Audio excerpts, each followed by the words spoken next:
Funky Politics Memphis. That's right, Funky Politics Memphis style. It's always our news. It's a little bit of shade, it's a little bit of spin, but it's always our narrative. So guess what, man? I am so glad to have you guys back with me on the day. Ooh, boy. 2022, the race of the century, the red wave. Oh God, come on, folks. There was no red wave. I don't know if there was even a trickle of blood that came out of this thing, but anyway, well, there was a little bit. We'll talk about that a little bit later, but what we gotta do though, folks, we gotta talk to you about who we're gonna have on our show today. First of all, I've got to get to this thing. We've been begging and begging and begging. I got all three of these political gurus in the studio today. Number one, got State Senator from District 29, the one and only, State Senator Raumesh Akbari. Got David Upton, who I think is the dean of all political gurus, not only in West Tennessee, but kind of Eastern Arkansas, Mississippi. But no, this guy is known all over the country. He's a great guy. And also, we got an old funky politics celebrity, and she's a young lady, two babies, and that is the one and only Liz Rincon, a political strategist here in our local area here in Memphis, but does a lot of work statewide and on a national level. And when I tell you we are going to get into this thing and talk about all these races, we're going to talk about local stuff, state stuff. We might touch a little bit on what happened on a national level. I think we have to kind of set this stage for the next blue wave coming through Tennessee. Well, not right now, but anyway, get my point. Oh, before we do that, let's talk a little bit about some topics that have hit our area right here in Memphis. Guess what? The 114th Holy Convocation has come back to Memphis. Right here in St. Louis. But anyway, no, I'm just not, I didn't mean to say that. But the convocation has come back to our wonderful city, and I want to make sure everybody show some love to the Saints. Now, they left about 12 years? They've been gone 12 complete years. We finally got them back. Hey, shout out to Kevin Kane, the mayor, both mayors of the county and the city are putting together a package that could get these folks back to Memphis. We've improved our convention center. We've improved services. Now, and we also have some more hotel rooms, by the way. So let's just hope that the Saints have a great time. If you see them out there, show them some love, but make sure, Saints, I need y'all to tip. Anyway, that's how we do it here in Memphis, baby. Saints, welcome back home. This is your home. Bishop Mason started everything right here in Memphis, Tennessee on fertile ground. Oh, what else is out there? Oh, wow, that's right. The Grand Hyatt, 375 rooms. Man, they were practically sold until guess what? The deal fell through. Unfortunately, and this is the story I'm hearing from the Carlyle Group, there was a $300 million bond issue out there, and they were ready to take it to market. Oh, man, it was ready to go. They were down there. Well, everybody was excited. And then, of course, they say, well, somebody slow-walked it in City Hall. And then the folks in City Hall says, no, that's not the case.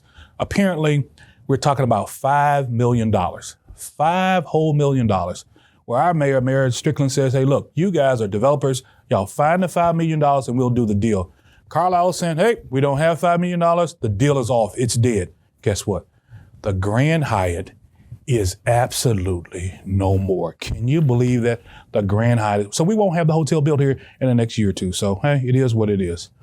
On another note, something I thought was funny and I saw in the news the other day, a Tesla, of all the cars in the world, a Tesla was stolen. You say, oh, a Tesla, no, it's an electric car. It's built on this computerized model platform. And of course, I want to shout out to my buddy whose car got stolen, Greg. Now, anyway, his name is actually Greg.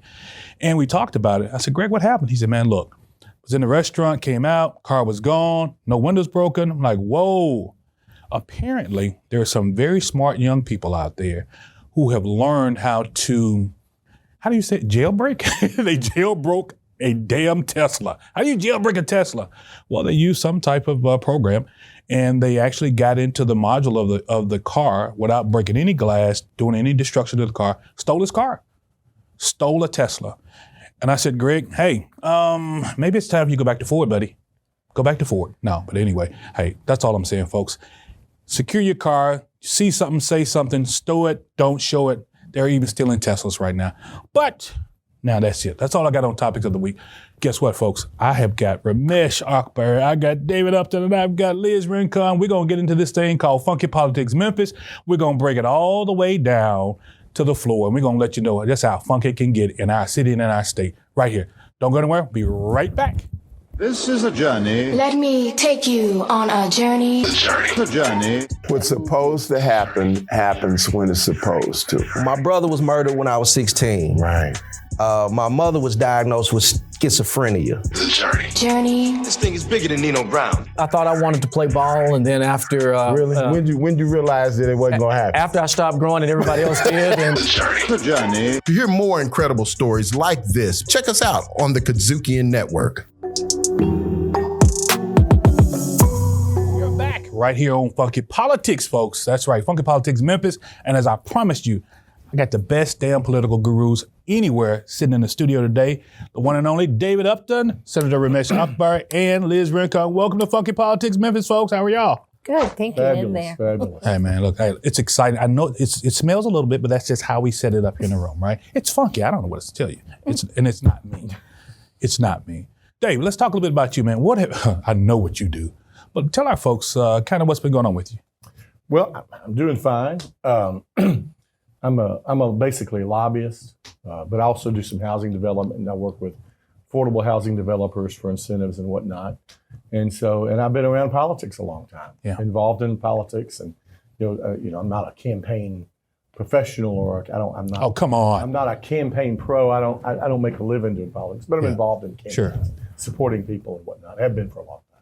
Well, I'm not going to say you're old, Dave, but somebody told me that Pontius I'm a Pilate. Sagittarius. Yeah. I'm single. Well, I'm a Sagittarius too. Single. And I'm single. Well, I mean, that's where it stops. We've got a couple things in common. Got a couple things in common, but somebody told me that you. I'm Episcopalian. Well, I'm Methodist. But you're CME. Yes, I am. Christian Methodist Episcopal. That's correct.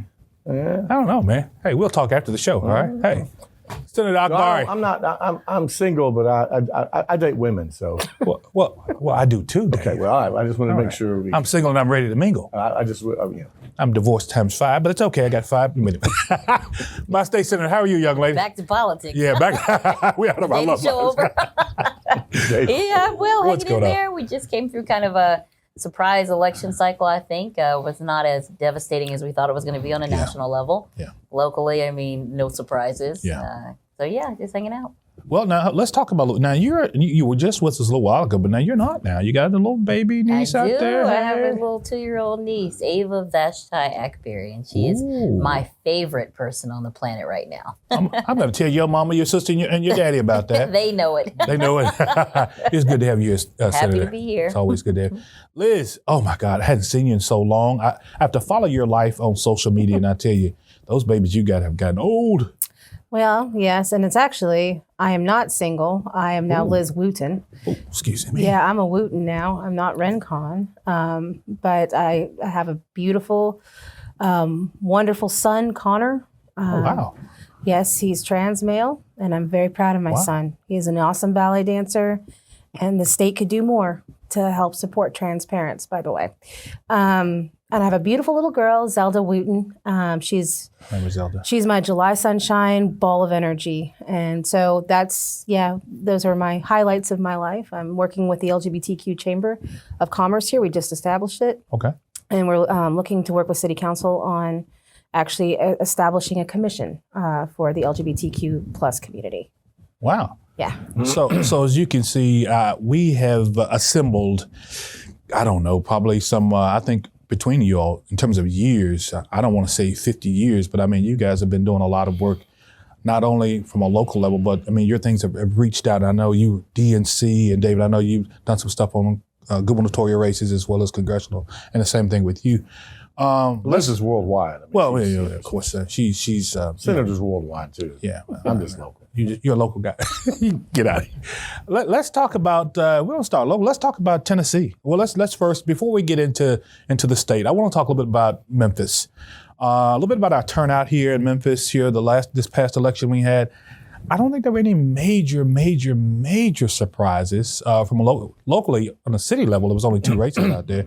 City council race and also the city court judges race, really to replace both of those persons who stepped up, which was Judge Tarek Sugarman, who went to juvenile court, and of course you had Councilwoman Jamita Swearingen, as she likes to say, and that is her name. She is our new circuit court clerk. And let's hop in there.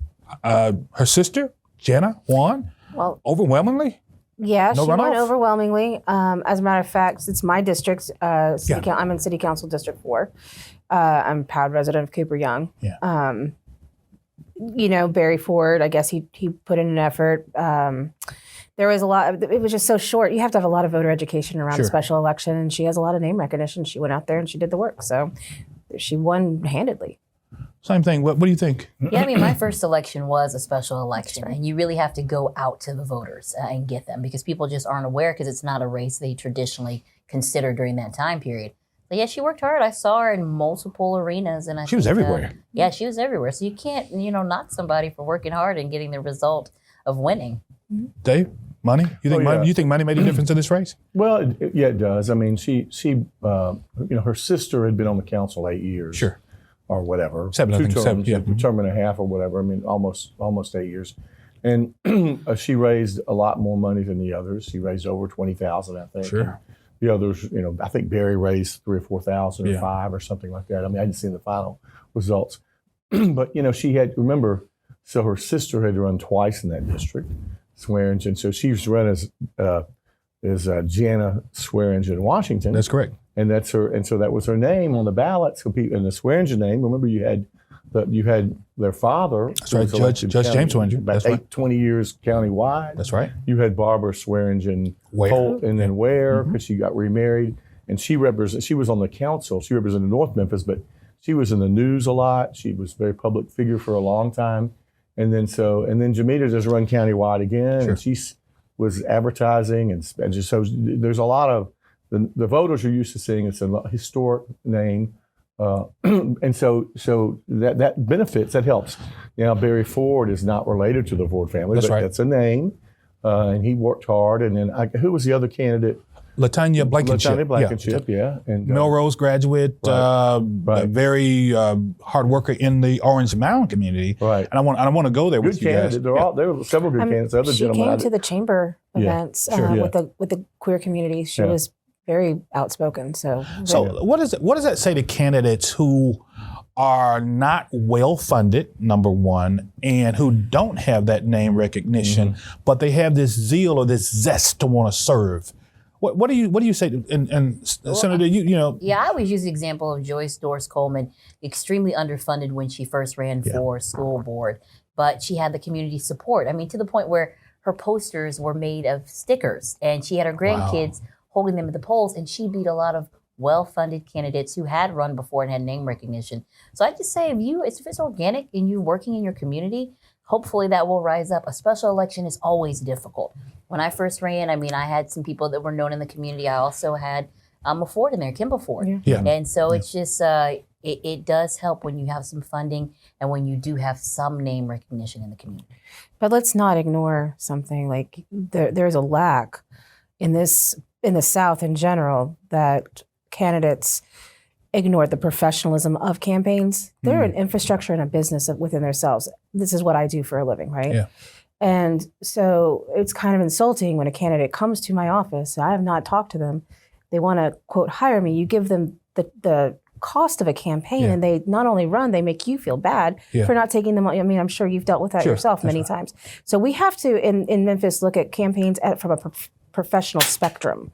And so if you want to run, that's great. Anybody who has courage to put their name on a ballot is awesome, but think through your finances because campaigns are an infrastructure. Dave, is there anywhere that people can go and say, look, I think I want to serve. I think I can be mayor one day, but I want to start out kind of slow.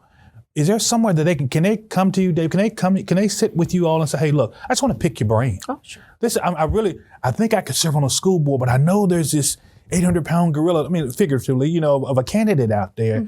And they may be your friend, but what do you think about my candidacy here? Dave, what do you do? Look, people who've been around politics a long time, elected officials and people, we talk to people all the time. Sure. They want to visit and we talk with them. And there's plenty of people who will give you advice. But the truth is, if you want to get in politics and run, if you've never been involved in a campaign and you don't know what it's like, you really ought to get involved and support some other people. Sure. And so then you learn.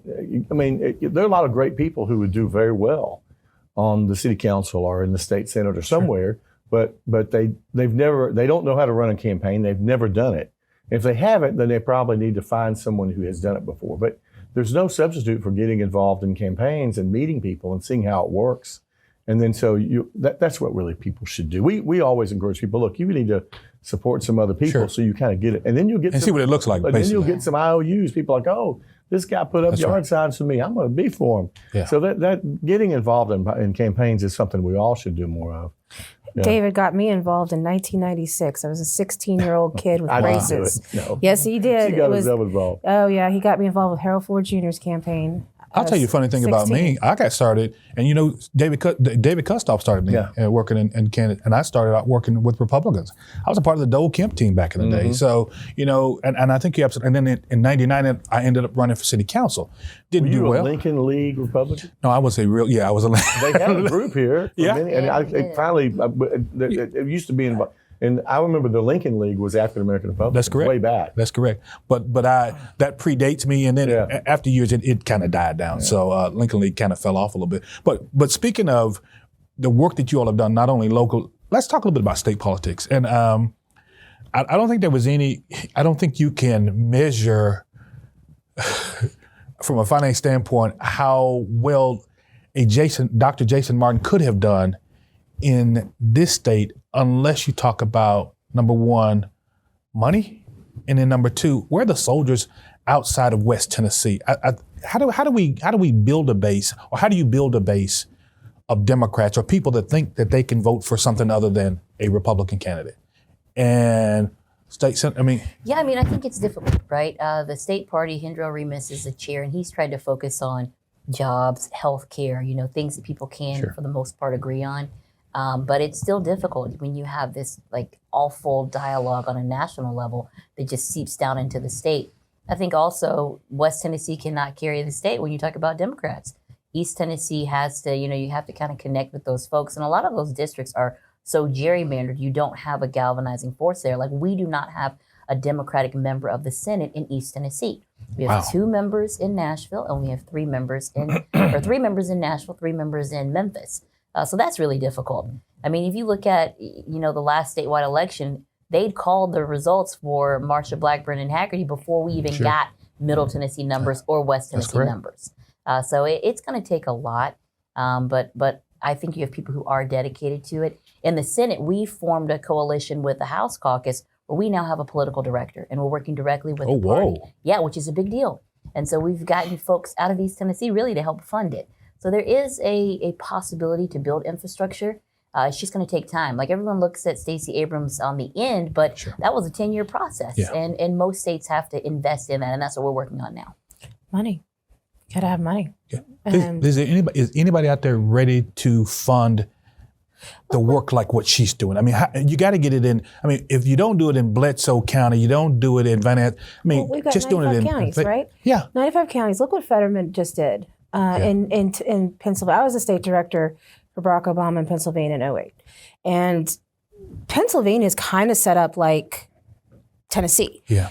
Kind of got these ends and little spots, right? Yeah. But what Fetterman did is he went into every single county in Pennsylvania, and he pulled out the 13 Democrats in a street full of 100 Republicans and said, I'm going to represent you. He didn't stick to Allegheny County and, East Pennsylvania. And we've got to start going into those counties and picking out those 13 Democrats in Maury County, those 25 Democrats in Bledsoe County, and wherever, Lake County. We have to have a 95 county strategy, but that takes money. We need organizers on the ground.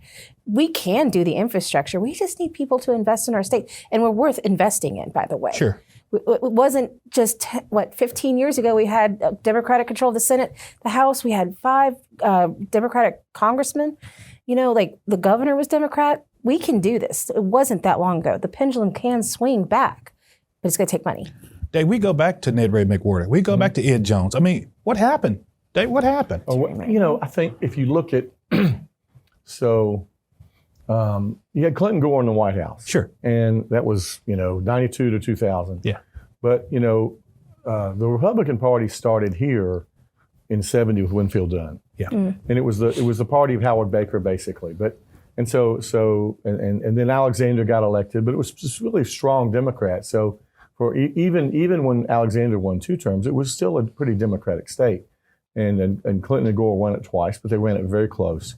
The rest of the southern states, under Reagan, they went Republican, and then they came back. At the end of Clinton, you had Democratic governors all over the South. That's right. So you had so all that happened, but even after they left the White House, those two, 2000, Arkansas and Tennessee didn't go Republican with their legislatures until 2010 and 12. It took 10 more years. So that kind of, but they were flipping back all over the South. So I think Clinton going to be in the White House kind of pushed off this inevitable ideological flip, because more and more the Republican Party, it was the gays, guns, these social issues, abortion, those things. Those things have kind of taken root.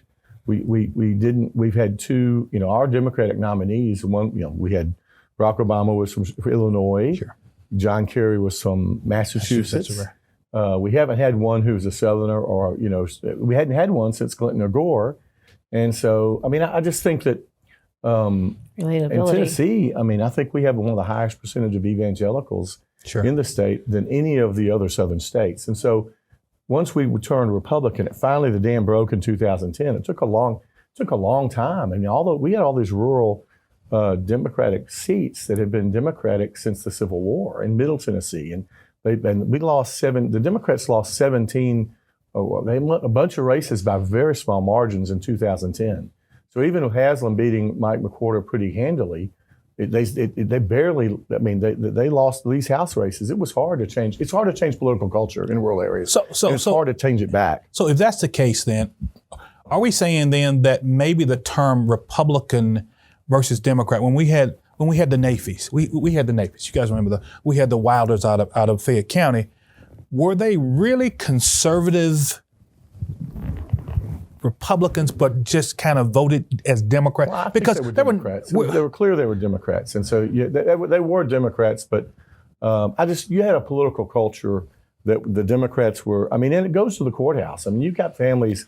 You had Middle Tennessee places up until 2010 or 12 where they didn't have Republican primaries. There were no Republicans for county elections. So the Republicans built their party over a long period of time. County commissions, school boards. They did it on local levels in Tennessee. And so, it's just going to take the Democrats a long time to build that back. But I will tell you something interesting. On the national level, the national Democrats look at this, having a rural strategy. You remember Clinton Gore in 92? Mm-hmm. Remember the infamous Clinton Gore bus tours in rural? They did rural bus tours, and there were big hits in small towns. So you got all this TV imagery of them going to small towns and talking to people in a barn and things like that. So there was more of a conservative effort in other campaigns. The Clinton campaign, because he was from Arkansas. And most of the national campaigns, both Republican and Democrat, they do a lot of flyover because they go to media markets. Yeah. Big cities, you're getting the most coverage. The Democrats have got to go back to that in some of these rural states, and they've got to have a rural strategy. You got to go to Florida. So do we have? We got 4 years now, and the strategy that you all are working on in the Senate and also in the House. Do we have someone who ready to step up now to be talked to a group of folks, because you're gonna have an open seat in 4 years? Shouldn't we be talking now about? I mean, we as Tennesseans, as people who want to see a sea change in the state, shouldn't you be talking now about who is possibly that person to run for governor in 4 years? Definitely, because the Republicans are doing that now. There's already jockeying going on, and Billy hasn't even been sworn in for a second term. So they are definitely planning, raising money, and already kind of going through the state trying to raise their name recognition. We had someone like Dr. Martin who really ran for important and organic reasons. He was an ER doctor that was just totally fed up with the state's response to the COVID pandemic. However, he wasn't funded well enough. And there was just he was not able to really resonate across the state. And that's going to be very difficult, I think, because when we saw Bill Lee get elected and Marsha Blackburn and Bill Haggerty, Tennessee moved from being more of a pragmatic state that kind of went back and forth to being one that actually is really extreme in their Republican politics. Marsha Blackburn famously said she was Donald Trump before Donald Trump existed. And so that's saying something. Right. So that's what we're dealing with. It's extremely difficult, and our colleagues are running, my colleagues are running on these extreme social issues. Like the majority leader in the Senate almost lost his race to someone who was extremely conservative, and he's already conservative himself. So you're going to see this shift where they're going even further to the right.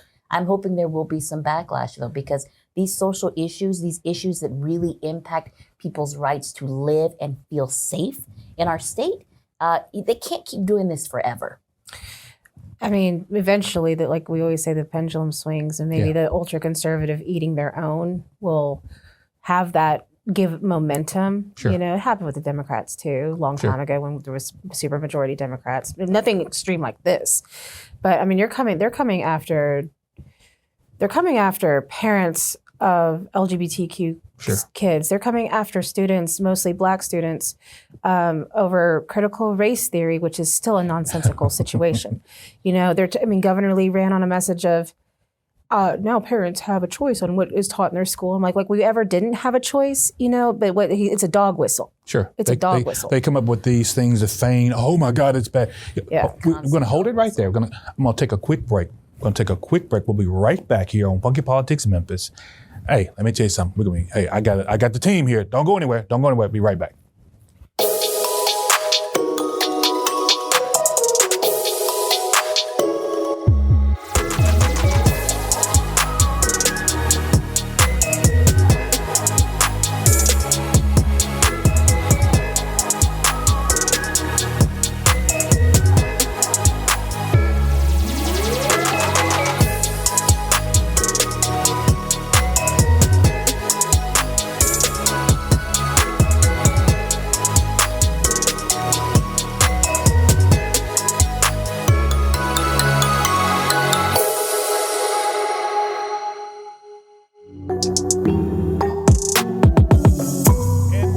Here on Funky Politics with more. Funky Politics Memphis with more. And when I mean more funk, we got more funk. Again, we got David Upton, our political guru, the dean of political gurus here in our area. State Senator Raumesh Akbari, who is our state senator from District 29, and the one and only Liz Rincon. We were talking a little bit about, of course, Governor Lee. We got him back. I mean, you know, I don't think anything could have stopped that train. You can throw as many bodies out there as you'd like, or put a car out. It's not going to work. I think it was going to happen.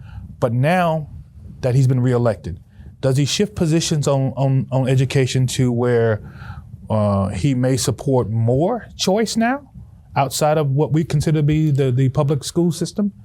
Or does he batten down the hatches and say, hey, look, now I'm going to go ahead and stick with public education for what we've seen it to be these last 50, 60 years in Tennessee?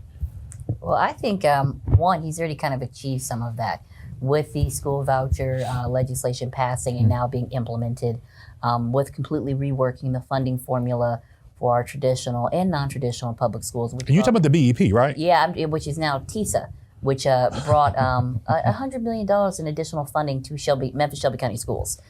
So I think he'll probably try. He said 4 more years of great education policy. So we'll see what that actually means. For me, it means having better funded teachers, having a better pipeline, giving real support and wraparound services to our communities. You know, I serve in the legislature in the super minority. Sure. I've always tried to lean into things that we can agree on. With Governor Lee, shockingly, that's around refugee issues. Yes, and it's really I know it comes from a personal experience, and then also criminal justice reform, which is another big one.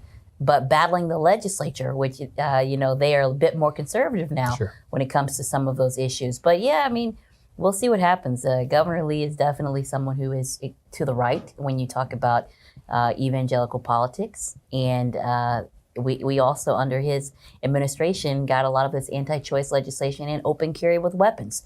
So I really don't know what to expect.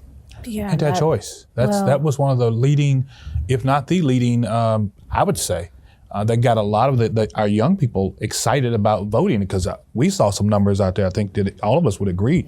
We're quite pleased compared to what a lot of us have seen over the last year. And I mean, that's really saying something. Liz? I mean, you can't talk about the economy without talking about right to health care and right to abortion health care.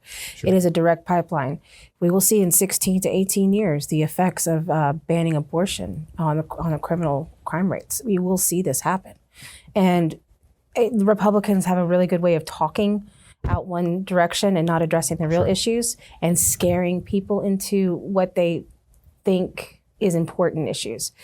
They use a lot of fear tactics and whatnot. It's just the most amazing thing that, they were talking about inflation yesterday, before the election, inflation. But the first thing I see yesterday was that they want to ban drag shows in Tennessee. Like that's who are they really? We can't ever figure that out. So it's very dangerous rhetoric, and we got to start putting money into our state so that we can do more voter education and get our people out. And that was a state senator from West Tennessee. As a matter of fact, I saw Middle Tennessee. He's the majority leader in the Senate, Jack Johnson.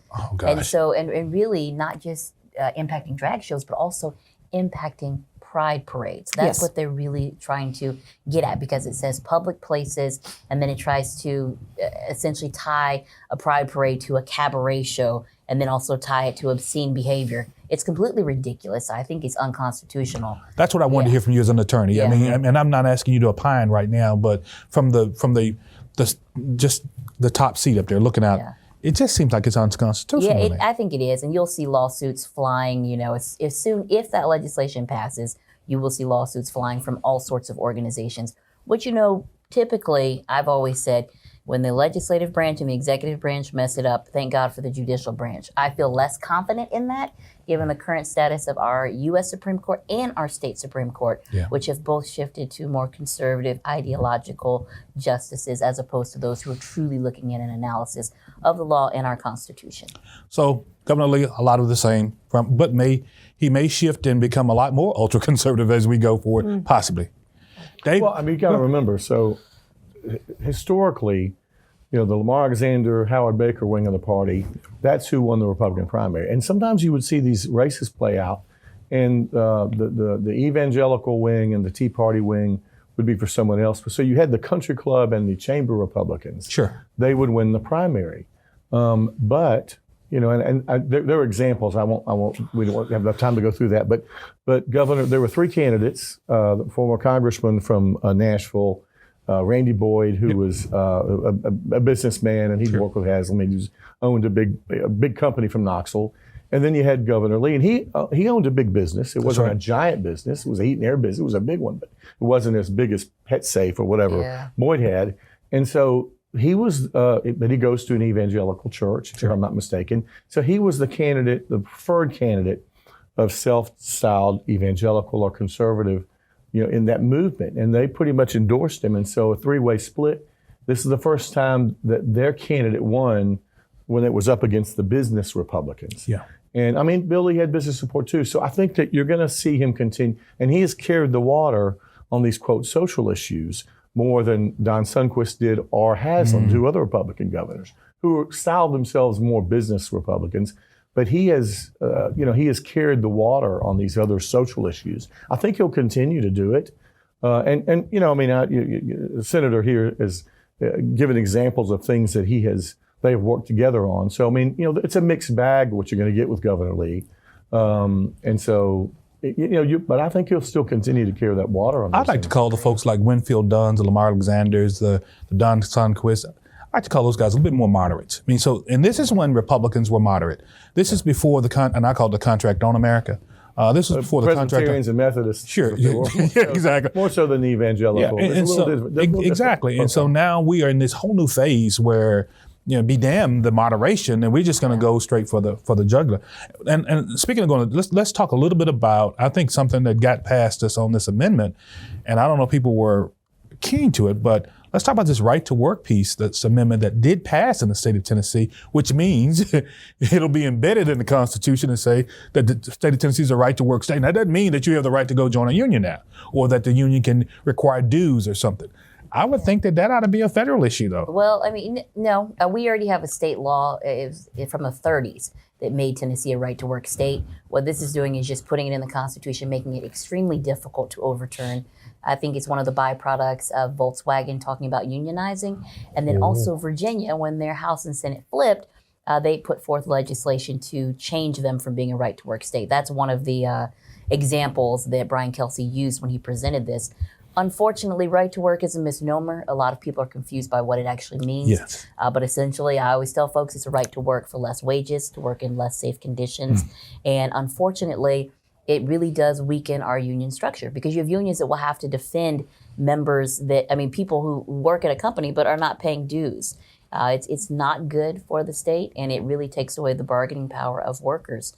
But unfortunately, now it's in our Constitution, so it will be extremely difficult to overturn that.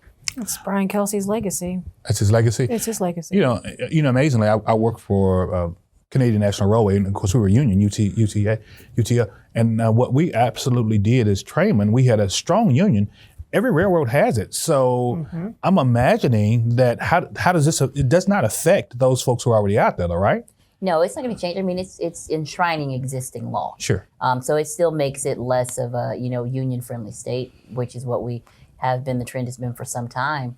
But you still will have those national organizations that will be able to negotiate. Let's talk about Blue Oval. How does that affect the Ford Motor Plant that will be at Blue Oval? Well, Ford has already said that they are very friendly to the United Auto Workers trying to set up shop there. I am hoping that will be a vote that will be taken once the plant is up and running, and that they will agree to unionize.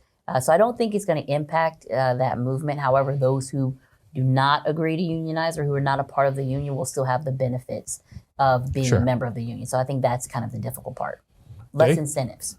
Amendment, what happened to the Teamsters? I mean, I didn't see any poll workers out there. I didn't see any major ballots. I don't know if they mailed. I don't know what the practical impact of this. Sure. Because even when it was a Democratic controlled legislature, House and Senate, it was still the law on the books was not going to be repealed. I mean, you had discussions of it in governor's races in the 90s. I remember them saying, "Well, would you repeal if they pass a right to work which it changed it?" Governor said, "Well, I'll sign it if you can get it passed," but it never passed. And so the law's been on the books. And so if the Democrats take over the Senate and House, the likelihood of them changing that law is probably, anyway, it wasn't going to happen probably. Yeah. So the practical impact of this isn't a whole lot. And so I think that you saw a lot of the big unions who do have a presence here didn't feel like it was that important for them to spend all this money, because it doesn't make that much a difference in terms of, because you got a law that's been there like since the 30s. Sure. The Democrats never were able to overturn it. A lot of Democrats supported it. I mean, so it's just there. Put it on the ballot now. It's the Constitution makes it really hard. You got to amend it and get 2/3 of the vote. It makes it harder to overturn it. I mean, you know what was going to happen in 30 years, but I just don't think they saw it as. There were other places for them to spend their money on elections that had real impact. Gotcha. It's symbolic. And it's a shame. I mean, I didn't vote for it, but I understand it. The other amendment, Liz, slavery, which, we have a state senator who's sitting here who actually, I think, sponsored that legislation. Yeah. And I want you guys to chime in. This amendment apparently overwhelmingly won. Yeah. And I think you could probably say on both perspectives, Democrats and Republicans and independents supported this. Mm-hmm. I mean, I have a lot of friends from outside, political friends from outside Tennessee.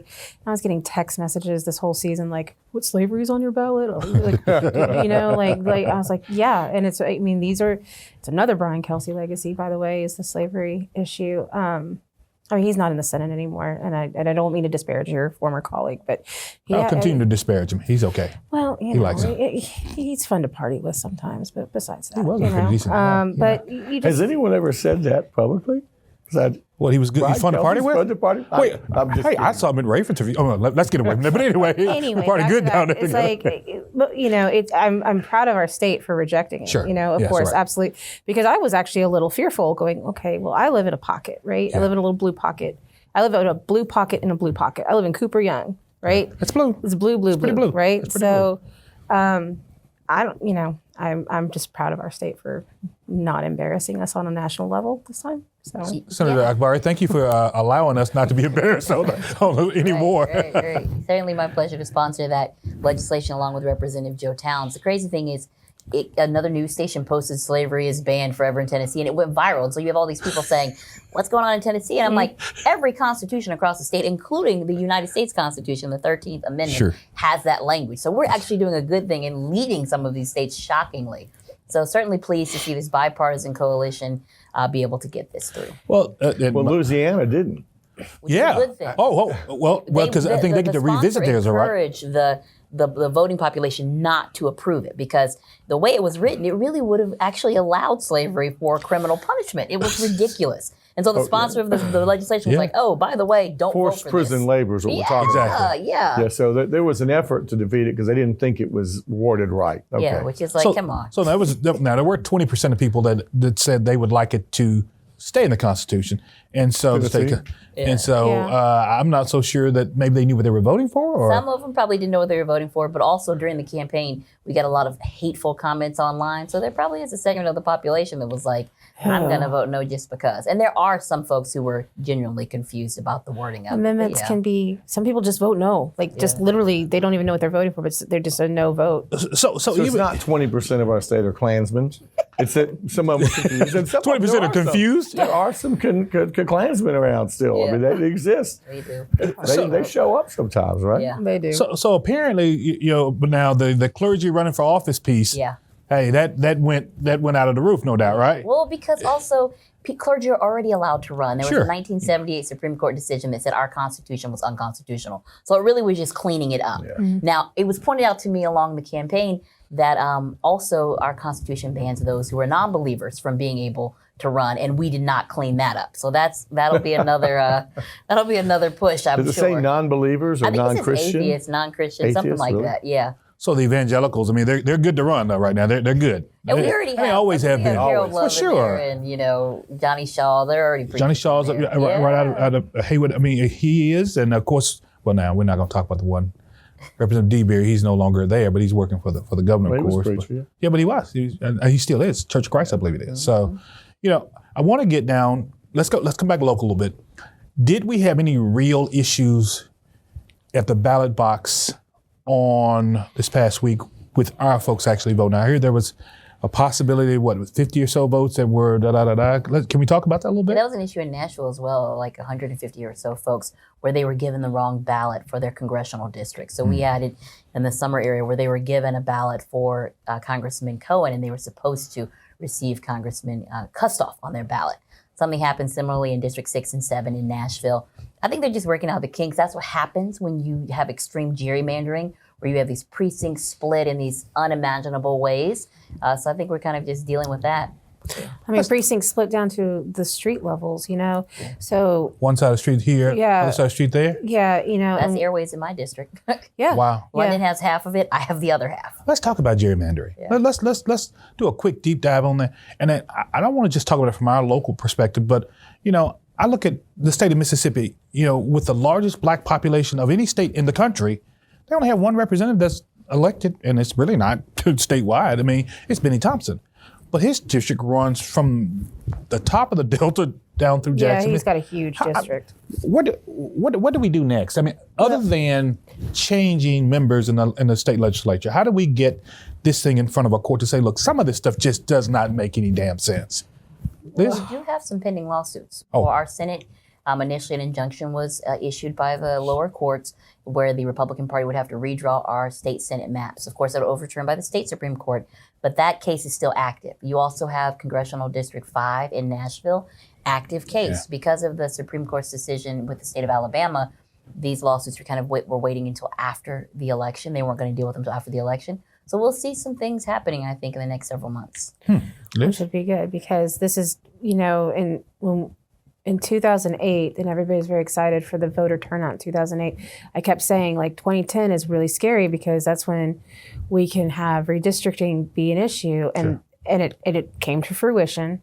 All the excitement, all the voting, it was great. And it was just like we got fat and lazy and said, oh, never mind, we're just going to not vote anymore. And then we get this extreme, and now it's even more extreme because we get this supermajority that keeps getting bigger. And then there's all these stopgaps, like Supreme Court at the national level, at the state level, these stopgaps of Republican paid lawyers and all this stuff. So it's going to be a long haul, but I think it comes right back down to, again, investing in our state, investing in our candidates, and investing in those who have been left behind in the political process.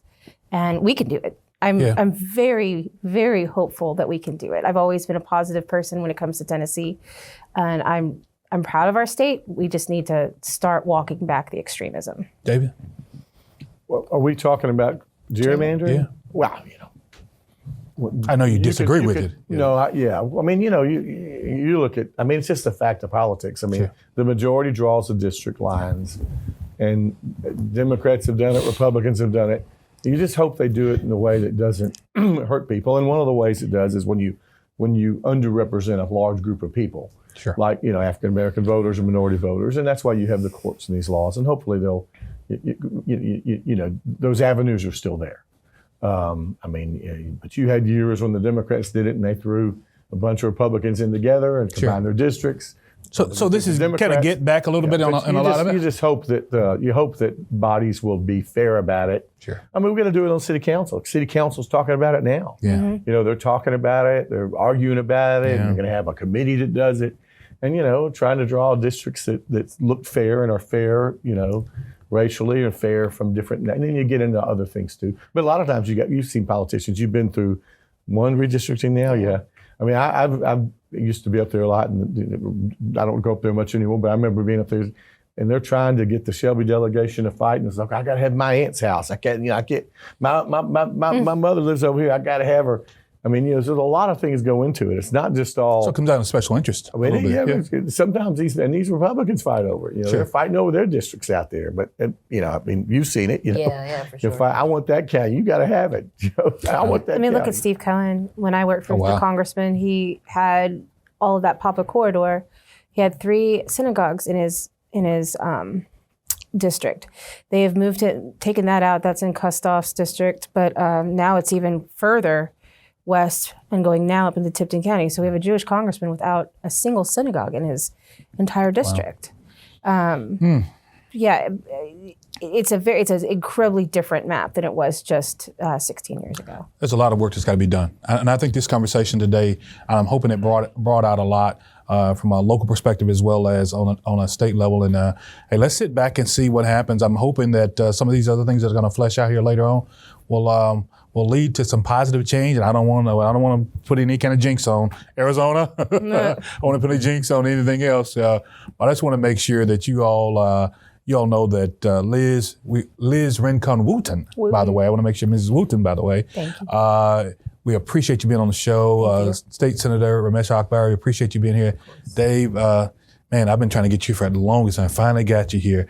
Not scheduled, I got the whole, I get the international world tour, and it's hard to fit it in sometimes. But I'll be back, Well, you come back and visit with us, and then we'll do a lot more talking on this. I think there's going to be a lot going on. And come January, guys, I don't know what this thing's going to look like once the governor's sworn in. I know you'll be in Nashville for a special election too. Oh yeah, yes. We got one more. Yeah, one more special election. Well, Barbara Cooper's seat. That's right. God rest her soul, and so yeah. Well, I want to make sure that we've had. She had a final victory, maybe her biggest. Isn't that amazing? She passed away, God bless her. We loved her and knew her so well. But she won big. I mean, the voters, gave her one last affirmation. That happens sometimes. And so now, and let me ask that question. Then we're going to get out of here. Okay. But that happens now, where the Democrats get to run another election, or do they get a chance to? The governor will declare a vacancy, and there will be a special election. However, in the interim, the county commission can appoint someone, which I strongly suggest that they do, because there will be a time period where we'll be in session, and that seat will be open, and it really does make a difference. So, yeah. Well, hey, guys, thanks a lot for being with me today here on Funky Politics Memphis. Had fun. We'll, I think the bar's, no, there's no bar. No, this is strictly an evangelical. Coffee day. You guys are drinking coffee, right? Coffee day. Hey, folks, thanks a lot. We appreciate you being right here with us. Thanks, Dave. Hey, look, this is Funky Politics Memphis. Make sure you check us out on all of our social media platforms.